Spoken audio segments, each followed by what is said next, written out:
Salut à tous et soyez les bienvenus sur la chaîne qui déboîte. Et qui a une nouvelle coiffure d'ailleurs. Aujourd'hui nous allons découvrir ensemble les souris gamers de chez Exa. Exa vous les connaissez déjà, on a déjà testé des produits chez eux. Ils faisaient essentiellement des casques audio pour les gamers, pour les bosseurs aussi. Et aujourd'hui ils se lancent à l'assaut de la souris gaming. Bon, moi j'ai toujours trouvé ça un peu snob, hein, ce terme de souris gamer. En fait, une souris gamer, c'est une souris de bonne qualité avec un bon capteur, qui a deux particularités en général. La possibilité de changer les DPI à la volée, pendant que la souris est en train de fonctionner. Bon, ça permet en fait de ralentir le curseur sans nuire à sa précision. Pratique, à la rigueur, si vous voulez viser un point très précis, peut-être dans FPS, je sais pas. Mais surtout, ce qui rend ces souris gamers, c'est leur éclairage RGB. Et bien sûr, ces deux souris ont ce genre d'éclairage intégré directement dans leur châssis. Alors qu'est-ce qu'elles valent, ces souris gamers de chez Exa? C'est parti pour le test. Voilà, donc ce ne sont pas une, mais deux souris qu'on va observer aujourd'hui. La EM600, qui est un modèle assez sophistiqué, on va dire, de chez Exa, et la EM100, qui est un petit peu plus basique et un petit peu moins chère également. On peut déjà voir une chose, c'est qu'ici, il y a une zone rouge qui est en fait un bouton qu'on n'a pas sur cette souris-là, qui a un mode de fonctionnement plus traditionnel, on va dire. On va les déboîter toutes les deux en même temps, comme ça on va bien pouvoir les comparer. Hein. Je pense que c'est plus intéressant de les voir côte à côte pour que vous puissiez bien comprendre pourquoi celle-ci est un peu plus chère que l'autre. On va commencer par le modèle le plus classique. Voilà. Unboxing assez classique. Hein. Ça coulisse, voilà. Il y a une petite notice.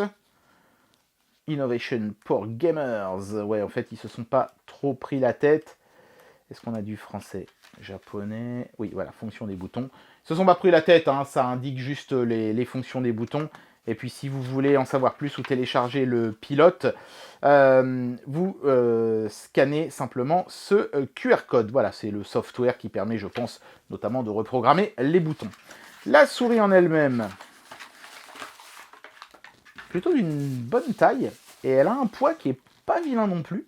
Pas trop lourd, mais pas non plus trop léger, ultra cheap, comme certaines de ces souris no-name là qui pullulent sur Amazon et compagnie.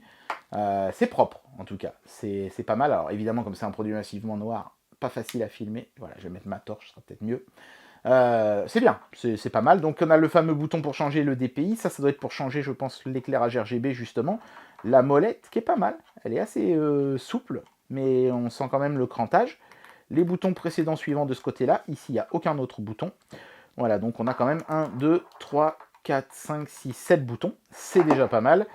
Le câble est en nylon tressé. Et excellent. Avec une prise ni trop grande ni trop petite. Vraiment, ce qu'on s'attend à voir d'une souris gamer pas chère, mais néanmoins de qualité. Voilà, donc maintenant, on va regarder ce que donne l'autre souris. C'est la version 600. Emballé exactement de la même manière, hein. Et je pense que la notice va être peu ou prou exactement la même aussi. Voilà, c'est ça. Ok, donc même chose, vous voyez, c'est juste les boutons et le QR code pour télécharger le logiciel, qui à mon avis est le même pour les deux souris. On regardera ça bien sûr. Hop là. Alors celle-ci, elle a droit à un câble logoté Exa. C'était pas le cas de l'autre. Il n'est pas logoté celui-là. Il est plus court aussi, donc il prendra moins de place à l'arrière de la tour, c'est plus intéressant. Et hop, il y a un petit capuchon, voilà, qu'on n'avait pas sur l'autre. Et puis le connecteur, il est violet. Enfin, c'est des petits détails, hein, mais voilà, ça fait toujours plaisir. Ok, le cordon est beaucoup plus souple. Mais c'est toujours du nylon tressé, mais il est plus souple que l'autre. Je sais pas comment... D'ailleurs, il a une plus grosse section aussi. Vous voyez, c'est le diable est dans les détails, mais on sait pourquoi on paye un peu plus cher. On a une sorte de petit... caoutchouc là pour le réenrouler derrière son bureau si on le souhaite, ça peut toujours servir, c'est pas mal. Et la souris en elle-même, alors elle a un plastique légèrement différent, un petit peu plus texturé que celui-ci, qui est beaucoup plus lisse. Par contre ici on avait un logo manifestement Exa qui devait s'illuminer, là j'ai l'impression qu'il a disparu, ou alors il est mieux intégré dans la coque, on verra. La molette, c'est peu ou prou la même, hein, si ce n'est qu'elle est texturée différemment. Les deux boutons sont peut-être un petit peu moins bruyants sur cette souris, ce qui n'est pas désagréable. Là, ici, on a un plus et un moins. Donc je pense que ça permet de régler le DPI dans les deux directions, plutôt que de le faire en appuyant 46 fois sur le bouton, c'est pas mal. Bouton précédent et suivant.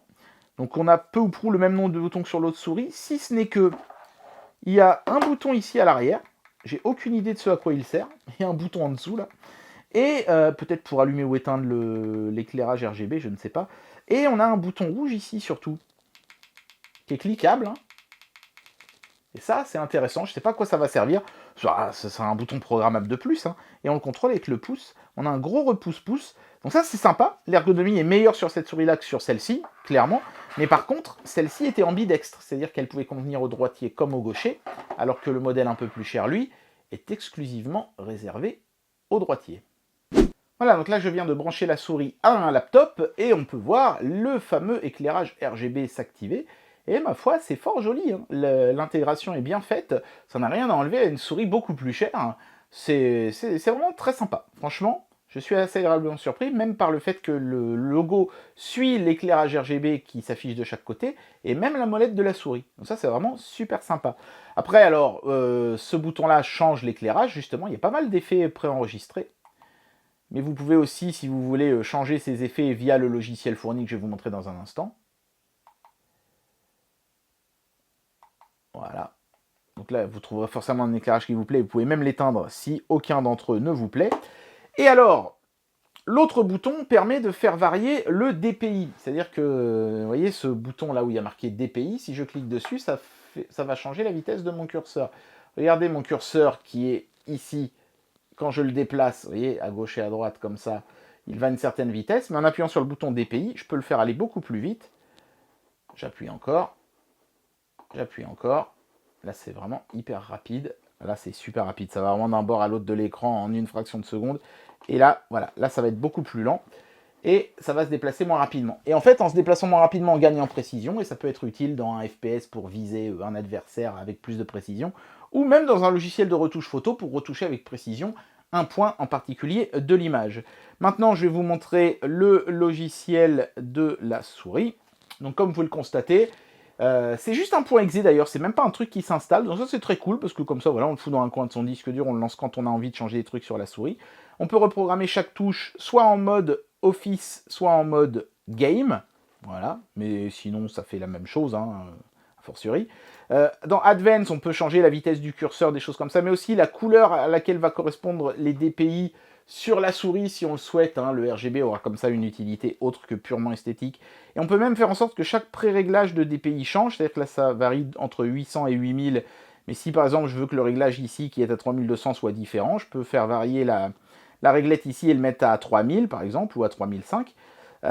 Et on peut définir des macros aussi, c'est-à-dire faire en sorte que la pression sur une touche, une des touches de la souris, puisqu'il y en a 7, hein, je vous le rappelle, fasse une série d'actions au clavier par exemple, ou même des mouvements de souris, hein, tout ça en temps réel, on peut rajouter des délais et tout.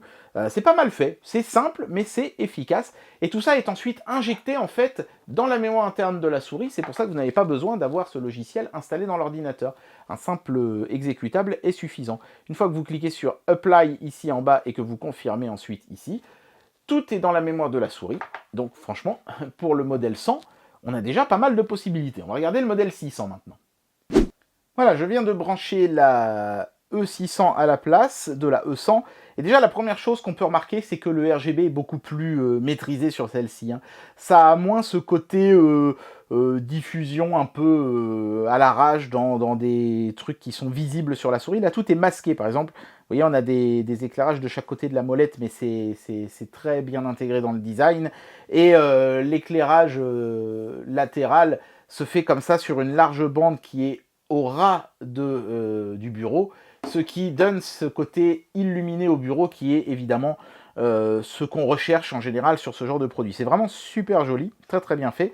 Et le logo EK est bel et bien présent, hein, sur cette souris simplement. Il est entièrement masqué par la coque qui est en plastique semi-translucide. Ça rend super joli. C'est très très très très très bien fait. Voilà. Alors ici, le DPI, on peut le faire varier dans les deux sens. C'est pas juste une boucle, on peut le faire augmenter ou diminuer. Mais bien sûr, encore une fois, on a un logiciel qui est fourni. Alors cette fois-ci, il faut l'installer sur l'ordinateur, c'est ce que j'ai fait. et voilà ce que ça donne. Donc tous les boutons sont programmables, mais la glisse de la souris, même juste ça, hein, est beaucoup plus agréable que sur l'autre modèle. C'est impressionnant. Hein. Donc voilà, alors ici c'est ce qu'ils appellent la touche sniper, mais c'est une touche entièrement programmable. Hein. Vous cliquez dessus et vous pouvez lui mettre à peu près la fonction que vous voulez. Aucun problème là-dessus, ça vous fait un bouton programmable de plus. C'est toujours bon à prendre. Pareil, on retrouve le mode Office et le mode Game sur cette souris. Et puis on peut faire varier les performances de DPI, donc comme sur l'autre finalement, si ce n'est que là l'interface est quand même vachement plus jolie, et puis surtout qu'on peut créer des profils, c'est-à-dire que vous pouvez être plusieurs à utiliser la même souris, chacun avec ses réglages à soi. L'éclairage peut être varié, alors en fait le bouton qui se trouve sous la souris, bah, c'est l'éclairage, hein. Vous voyez, ça l'allume et ça l'éteint, et on peut faire passer la souris dans différents modes d'éclairage. En appuyant sur le bouton, là c'est une sorte de mode arc-en-ciel. Il y en a plein, hein. Il y a vraiment de quoi se faire plaisir. Donc ça c'est vraiment très très cool. Et puis, bah, vous pouvez le faire directement bien sûr depuis le logiciel, et il y a vraiment tout ce que vous pouvez avoir envie de faire. Il y en a plus que sur l'autre. Hein. On peut faire varier l'intensité et la vitesse. Moi j'aime bien le mettre à la vitesse maximum. Je trouve que c'est comme ça que c'est le plus joli. Voilà. Les macros bien sûr. Et alors ce qu'ils appellent Gun, je ne sais pas trop ce que ça veut dire, mais...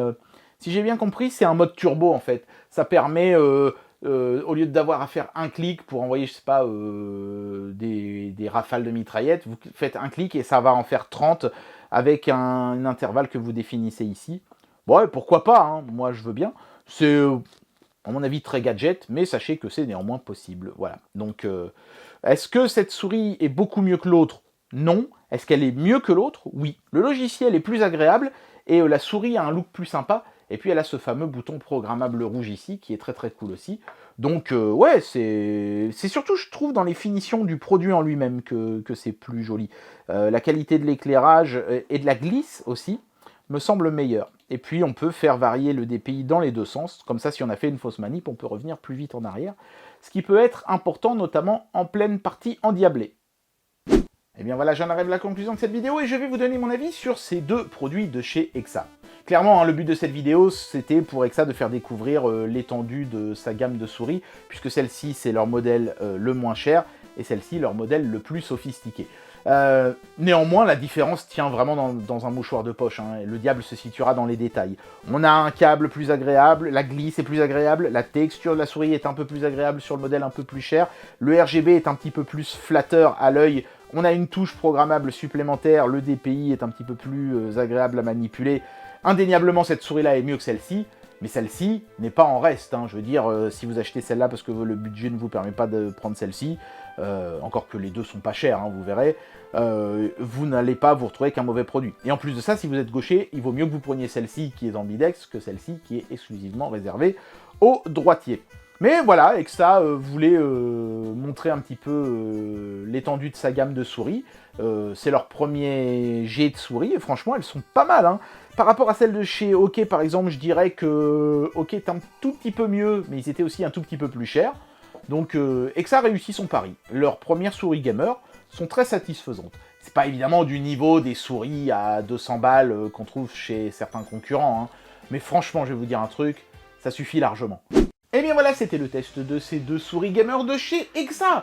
Ce sont des produits à un tarif raisonnable, donc évidemment pas à la hauteur des ténors du marché, mais franchement, hein, moi personnellement, je trouve que ce genre de souris sont amplement suffisantes.